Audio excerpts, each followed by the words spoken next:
paz do Senhor Jesus, meus irmãos, meus amigos. Estamos aí de volta para mais um vídeo, para mais uma reflexão da Palavra de Deus. E desde já quero pedir desculpa aos irmãos, aos amigos que acompanham nosso canal, nossa página,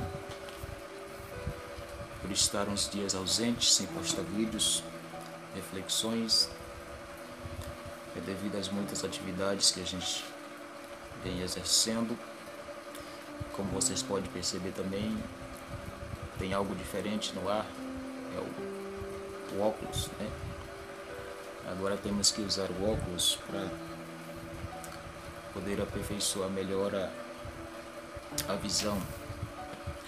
Pois bem, hoje eu quero compartilhar, irmãos, uma reflexão que vem surgindo de há algum tempo, algo extremamente preocupante no meio evangélico religioso, apesar de que estas turbulências, estas distorções fazerem parte de todos os âmbitos, mas eu quero focar no meio evangélico, cristão, religioso, porque é extremamente preocupante. Eu quero compartilhar convosco não com a intenção de mudar a situação, porque por mais que eu queira mudar instantaneamente, eu não tenho este poder, este potencial. Eu quero apenas conscientizá-los a respeito da periculosidade do que é isto que estamos vivendo, esta distorção. E para isto eu quero usar um texto bíblico encontrado em Lucas, capítulo 19. Mas antes de adentrarmos nesta reflexão, já quero pedir aos nossos irmãos, nossos amigos, que compartilhem este vídeo para que possa alcançar mais pessoas, para que possa alcançar mais vidas, e os mesmos também venham se inscrever. Você que ainda não é inscrito, porventura vier a alcançar este vídeo, se inscreva, faça parte deste público que acompanha os nossos vídeos, seja abençoado pelo poder da palavra de Deus. Amém? Você vai acompanhar pela página, curte a nossa página, deixa o seu joinha, e o mais o Senhor fará por nós. Solta a vinheta e vamos para o vídeo.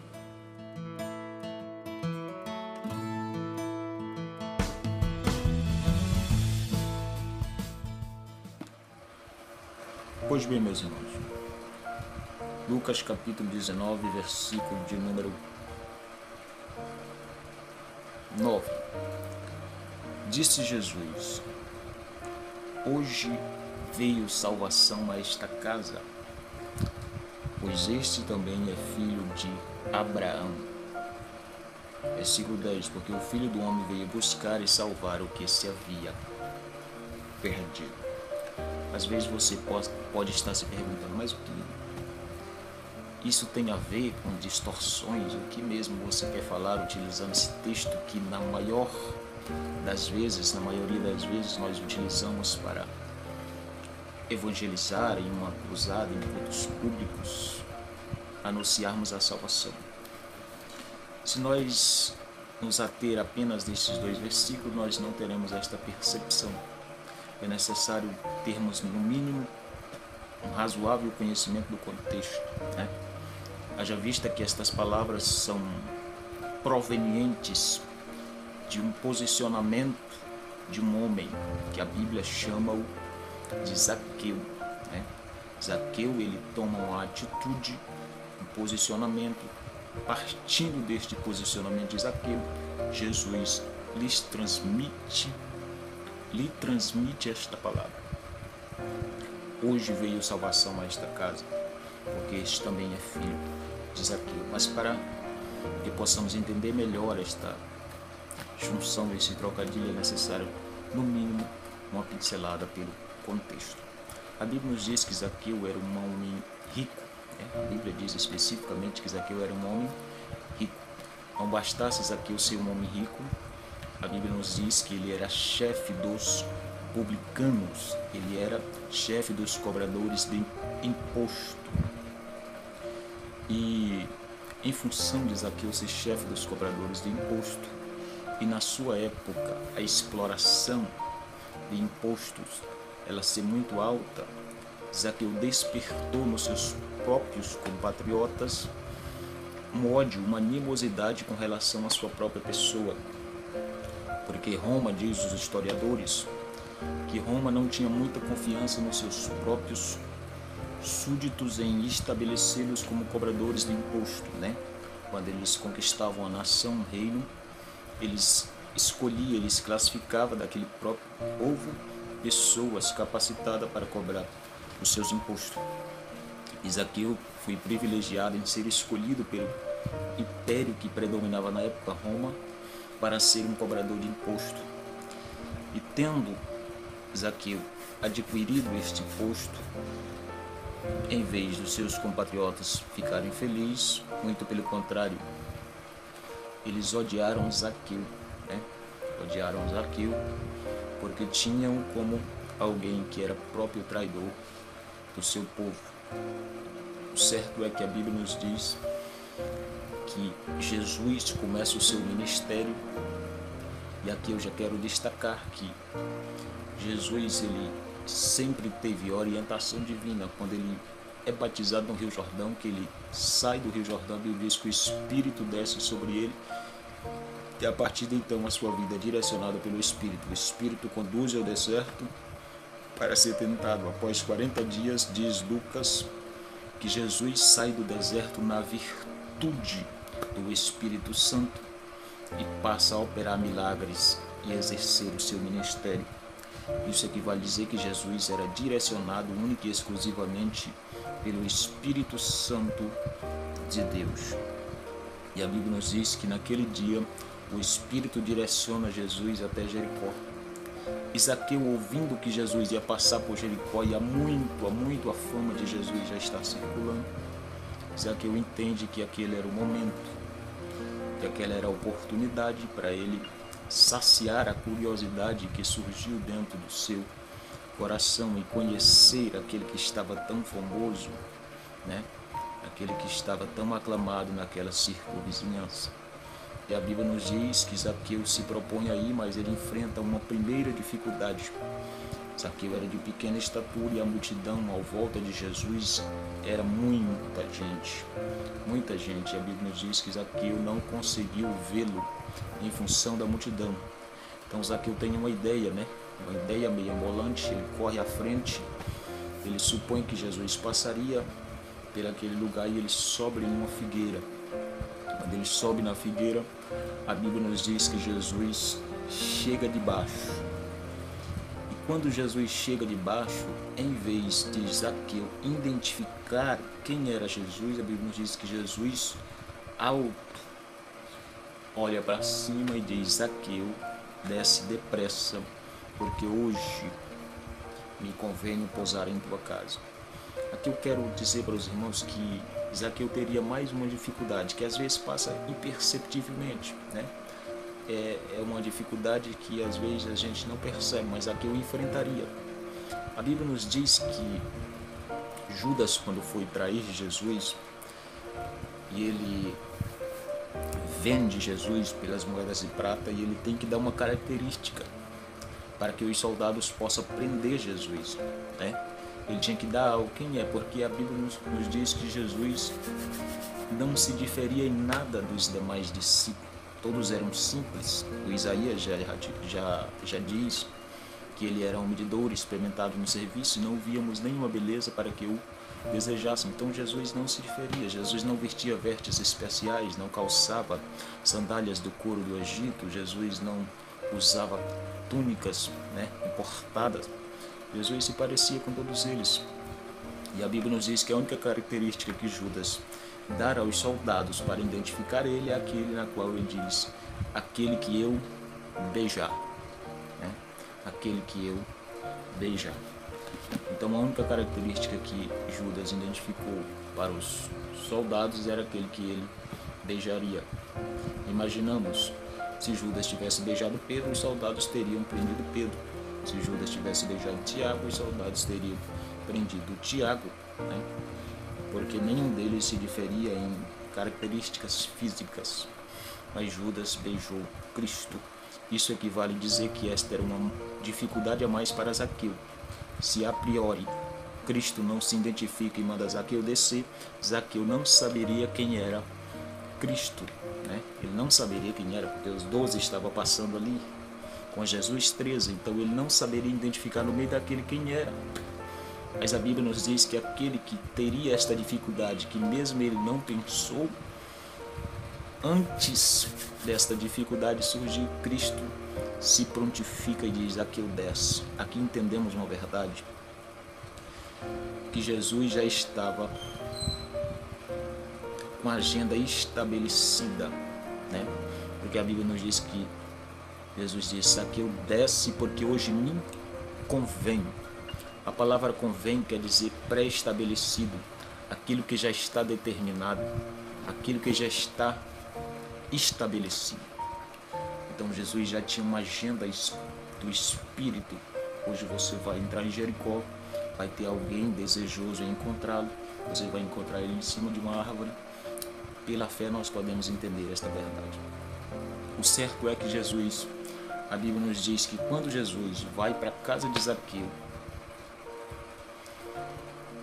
a Bíblia nos diz que levanta-se um grande alvoroço no meio do povo. Não era um alvoroço de alegria. A Bíblia diz que todos, não é alguns, é todos começaram a murmurar dizendo que Cristo entrara para ser hóspede de um homem pecador. Aqui existe uma grande lição, que é a lição principal desse raciocínio. Observe que Jesus estava famoso há muitos e muitos dias. Jesus era desejado. O Ageu já profetizou isso há muitos anos, desejado das nações. Ao ouvir falar de Jesus, já despertava no coração dos homens a curiosidade de vê-lo, né? Herodes, Pilatos, todos tinham desejo de conhecê-lo. Zaqueu também teve o desejo. Mas naquele dia, nós percebemos qual de fato é a prioridade do reino de Deus. A prioridade do reino de Deus, Jesus Cristo veio nos dizer por intermédio do caráter do seu ministério. Eu vou repetir: caráter do seu ministério. Todos aqueles que se prezam e que se dizem ter recebido de Deus um ministério, eles têm que saber que o ministério dado por Deus tem um caráter. E o caráter do ministério é exercer única e exclusivamente a vontade de Deus em detrimento de tudo e todos, mesmo que isto coloque em risco a nossa própria reputação. Percebe no texto que Jesus estava colocando em risco a sua fama, estava colocando em risco todos que o seguiam, porque todos passaram a murmurar dele. Não foi alguns, foi todos, diz a Bíblia. Porque ele entrava para ser hóspede de um homem pecador. Mas aquele homem pecador tinha sido escolhido por Deus para naquele dia ouvir o Evangelho de Jesus Cristo. Sabe o que isso significa, meus amigos, meus irmãos? Que uma alma tem valor para Deus, que uma alma tem valor para o Senhor. Percebe-se nos dias atuais em que estamos vivendo. Aqui entra a questão que é muito séria.